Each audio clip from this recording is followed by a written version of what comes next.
and welcome to another podcast session by Advantage Club. My name is Smiti, and I'm one of the founders of Advantage Club, which is an HR tech platform focused on rewards, recognition, employee engagement, and communities. Today, we have with us another amazing person. Her name is Monica Pandey, and she's the VP and Head HR of Alliance Insurance Brokers. Hi, Monica. Welcome to the podcast. Hi, Smiti. Thank you so much for having me here. Before you go further, allow me to compliment you first on this wonderful new initiative that you have launched. I'm amazed that you wear so many hats, and it's quite an honor to be here with you today. No, thank you, Monica. The honor is ours, and I think while of course the job which I do is my daily job, this actually digs into my passion, which is meeting with amazing people like you, talking to new people, learning more things, what's happening in the market, and of course learning about leaders and how they grow. It really helps me grow as a person as well. So really happy you're here with us today. So I, great. I, could- I agree with you on that bit, Smiti, about learning from each other. That's what makes us become the people we are. Absolutely, Monica. So, Monica, of course, we know everything about you, but we want to let our audience know as well. So, if we can start with a little bit about your background, what you do, and your journey as a leader in the HR space, that'd be amazing. So, Smiti, before I begin, I want to give a disclaimer. I have seen some of the previous podcast shows, and you've been having some really amazing senior HR leaders over here, and I'm sure you'll continue to do so. So, today I want to address HR professionals who are at the start of their journeys because the rest have already been there and done that. And I want to give another disclaimer that, in a world that is VUCA to BANI today, I think we are all very familiar with lots of HR jargon. So I promise to keep all the jargon out of today's show. So on that note, let me introduce myself. You asked me about my journey, and I have just one statement that sums it all up. I have lived my life in the reverse care.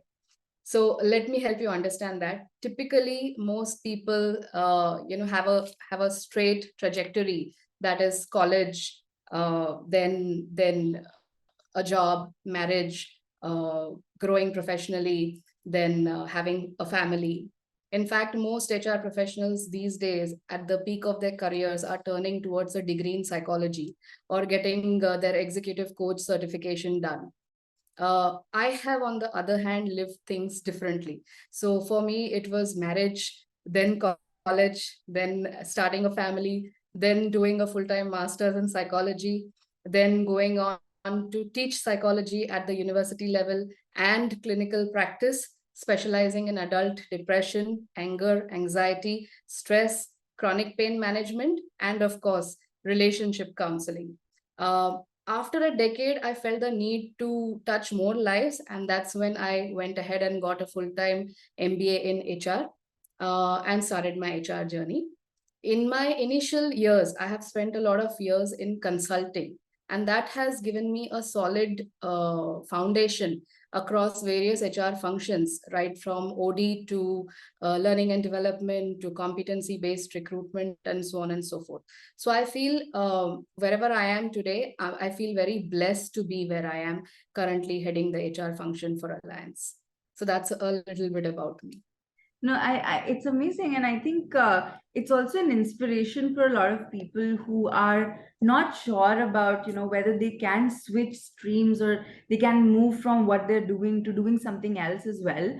And I think your journey, maybe from getting married to then becoming a student to becoming a mother to doing your masters to maybe becoming a psychologist or you're basically studying psychology and counseling and then doing an MBA. It's like a testament to the fact that you can do whatever you want to do at whatever life stage and still be successful, as long as I think you have the passion and the drive to move and grow forward. So that's really amazing. I didn't know that about you actually. Thank you, Smiti. So of course, and this actually, I'm going to change a little bit in terms of the question format also. I was thinking that this is interesting because you have lived life in I wouldn't call it a reverse gear, but in any gear you wanted to live in, right? And that's been very, very interesting to me also to hear. So I'm wondering how, whether all of these experiences which you've had have helped you in becoming a better people manager, becoming, more empathetic towards the maybe end employees of the organization. Do you think that your stint in psychology, your stint in counseling, you maybe being a teacher at a certain point of time has helped you really grow in HR as well? Definitely, Smriti. I mean, the entire reason why I did HR was to, play at a larger, in a larger playground, you could say. So while I was touching individual lives, I wanted to make a difference at the larger scale. Now, if you look at the current scenario, definitely empathy is something that is very essential from the entire in order to keep the employees together and, arrest a lot of issues, the talent related issues that we may have. As a psychologist, I do feel I have the upper edge. Smriti, when we complete our degrees, and especially if you do a full time degree, we have a whole 1 year internship in mental hospitals and, schools, different schools, and so on. So we are taught to practice certain ethics. We have to take certain oaths, and these oaths include being non-judgmental.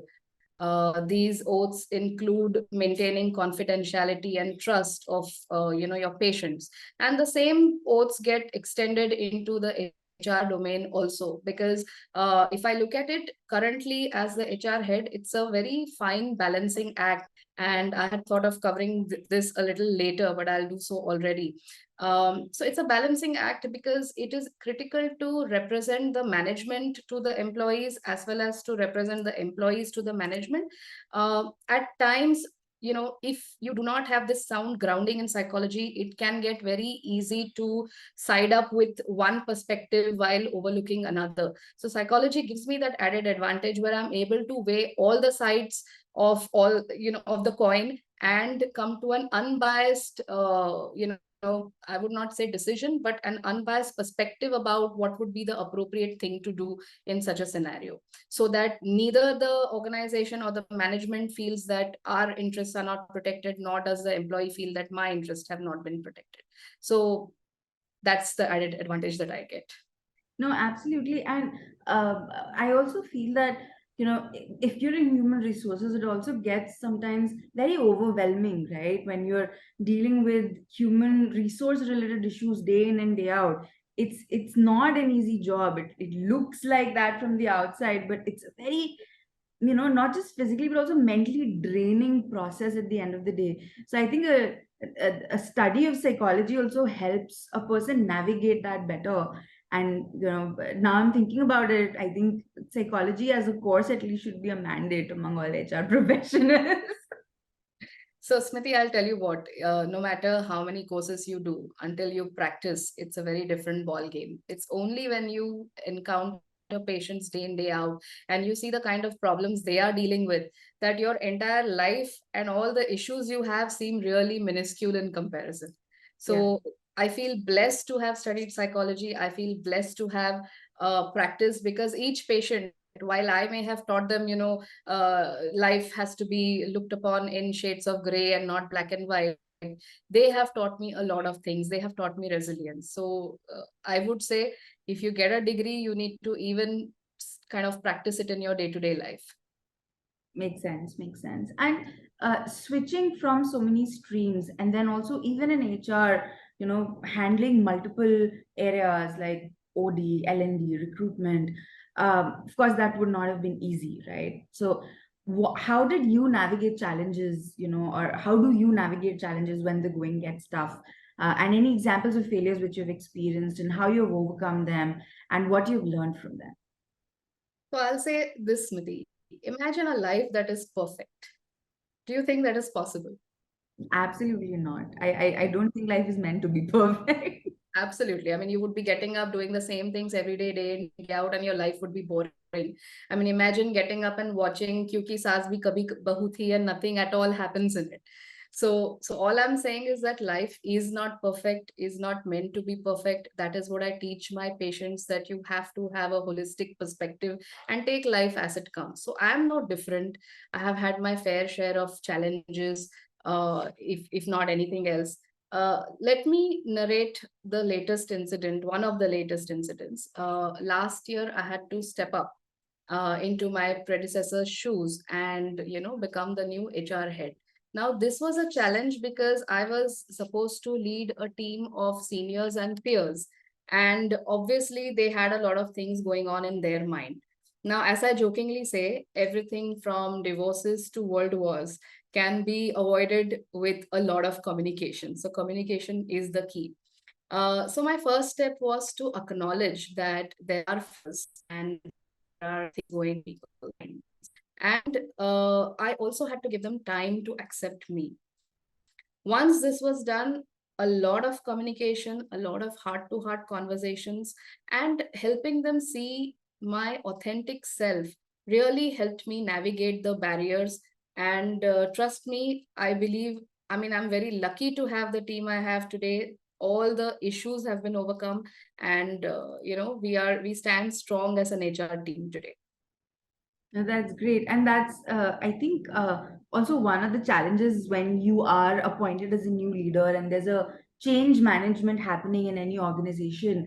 While, of course, it is difficult for the leader to adjust in a new role or a new organization, it's even harder for the team to readjust from the previous leader to the new leader. And it's primarily one of the harder jobs of the leader at that point to make the team comfortable, get them aligned to their interests, because what they think is not probably what the previous one used to think. And ideologies, thought processes, approaches, strategies, everything changes from person to person. So that's definitely a major challenge which I'm happy you've been able to overcome very well. And like you said, life is only perfect, I think, on Instagram. So it has to have challenges to navigate. True. So, typically, I wanted to understand, like, who has been your biggest supporter or your biggest mentor over the course of your career? So, Smriti, it's hard to pinpoint a single person, but I think, like you rightly said, we learn from a lot of around, starting from my family, my mom, my elder sister. These people have been very instrumental in pushing me to the mindset that I should never be a homemaker, I should be a career woman. So, starting from there, and then, of course, I feel privileged to have had the bosses I have had. Yes, there have been a share of challenging bosses. We all go through them. But even those, I feel, have always ended up teaching me something, if not anything else, teaching me a lot of patience. So that's been of use. And in terms of really good mentors, I've been very lucky to have people like, I'll take names, Tanveer Sheikh, who was my mentor while I was with Acumen Business Processes. In fact, everybody over there, right from the CEO, Mr. Jayesh Tarpade, to my immediate boss, Samir Pimpre, all these three gentlemen have been really instrumental in helping me become a rounded HR professional. Then Mr. Ashish Aroda from HR Annexi, he's played a very important role in my life. My immediate boss, my predecessor who was the HR head at Alliance, Mr. Josefa Bala. So all these bosses have been very kind and very patient to encourage me to question, to encourage me to learn from them. And they have also been very open about how they have navigated things. So I truly credit my bosses with all that I am on the professional front today, and my family for all that I am on the personal front today. No, that's great. And you've been lucky to have great bosses then. Yeah, that's amazing. And of course, I think the family support is again something very common, which I see with, basically strong women, especially women who are in leadership positions. And I truly believe that, strong mothers make stronger daughters. So a lot of what women become is attributed to what their mothers have taught them or pushed them towards that, you know, don't live a mundane life, push your boundaries, do what you can do more than what you're doing right now. So that's great. So, in terms of the next question, I wanted to understand typically around the current situation, right? So, today's scenario has become very unpredictable, and not only is there an insecurity in the market, at the same time, employee needs have been changing like rapidly. So, what are the steps, according to you, that HR leaders should take to address the changing needs of their employees today? You nailed it, Smiti. I do believe that in this Bani world, it's very critical that we have a few guidelines or a few mantras of our own. So I have developed my very own model, which I call the ABC of HR. And that stands for agility, balance, and catalysis. So when I say agility, like you rightly said, the needs are extremely ever evolving, which means as HR professionals, it's critical for us to keep stepping up our game, to keep ourselves abreast with all the recent requirements of the workforce as well as of the organizations. When I say balance, I think Smriti, I already explained it, what I meant by balance. It's critical that we take a very unbiased picture of the scenario and ensure that both the needs of the employees and the employers are kept in a balanced state. And when I say catalysis, obviously we are the change agents. Obviously we are the people who have to accelerate growth both for individuals and for organizations. So I believe if we keep these three principles in our mind all the time, all our actions will be oriented towards those, and it will be difficult for us to go wrong too much. No, so that's absolutely on point. So agility, creating a balance, and of course, in terms of catalysis, being the change you want to see around you are the three definite mantras for managing the changing needs of the employees today. And since we're talking about employee needs, let's also talk a little bit about employee experience, and we talk about engagement today. According to you, have what kind of innovations have you seen, or what kind of innovations have you done in your organization to drive a better employee experience, better employee recognition, or a better way of employee belongingness? So, Smriti, again, we live in a world where we cannot afford to miss out on employee engagement. So definitely, every organization does run-of-the-mill things, and I will not go into narrating those because I believe it's common across organizations. But let me narrate something that is close to my heart and that is, according to me, a very nice initiative. Smriti, let me begin by asking you this. Did you think about 5 years back that you could walk into a lip bar and have a customized lipstick as per your mood of the day, the flavor that you want, the color that you want, with your name engraved on the lipstick, and so on and so forth? Had you imagined that? No, I think there used to be maybe even limited set of brands back then, right? There were only you only had the Ellies and the Maybellines, and I think even Mac and all were not that popular, at least back then. Exactly. And today you can do this. You can actually walk. There's a lip bar that's there in the US and Canada, and you can actually do all of this. So, all I'm trying to say is that we live in an era of extreme personalization, extreme customization. And if we do not bring personalized solutions to our employees, they are not going to be engaged. So, with that goal in mind, we launched our in house coaching program for managers and senior leaders. And myself, supported by my colleague, who's also an executive coach, we lead this initiative wherein we carve out a personal roadmap for the leaders, for the managers, and of course, through regular executive coaching sessions, we help them reach the end outcomes that they are looking for, so that we are all on the same page. Creating a win for them helps us create a win for the organization too. So that's an initiative that's close to my heart, and it's seen a good amount of success, I must say.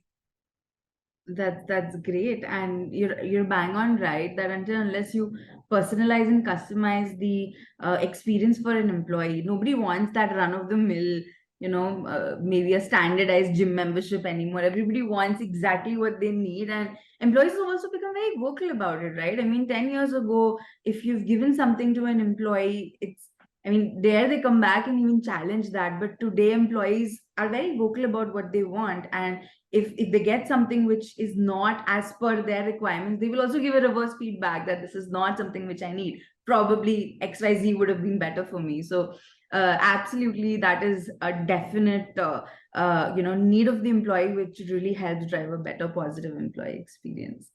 And any advice you would like to give to the HR leaders of tomorrow? And that's also my last question for today. Okay. So, Smiti, I believe in the power of stories. So let me tell you a story. Once there was a farmer and a baker, and these guys were very good friends. So every day the farmer would buy a pound of bread from the baker. After a couple of years, the baker told the farmer that he would like to purchase a pound of butter from the farmer in exchange. And so they began exchanging a pound of loaf for a pound of butter. Now, after a while, the baker thought that he was being cheated by the farmer. And so he got angry and he decided to go to court. Now, when the judge called the farmer said, Your Honor, I'm a very poor man and I do not have a weighing scale. So the judge asked, How do you weigh out the butter in that case? So the farmer said, I do a very simple thing. On one side, I keep the pound of loaf, and on the other, the butter. And whatever comes out is what I give. The moral of the story is karma has a way of coming back to you. So when you ask me for a piece of advice for HR professionals, my only advice would be that I understand that there are a lot of fears and insecurities that everybody has, with regards to their jobs, and people end up with negativity in the workforce or in teams.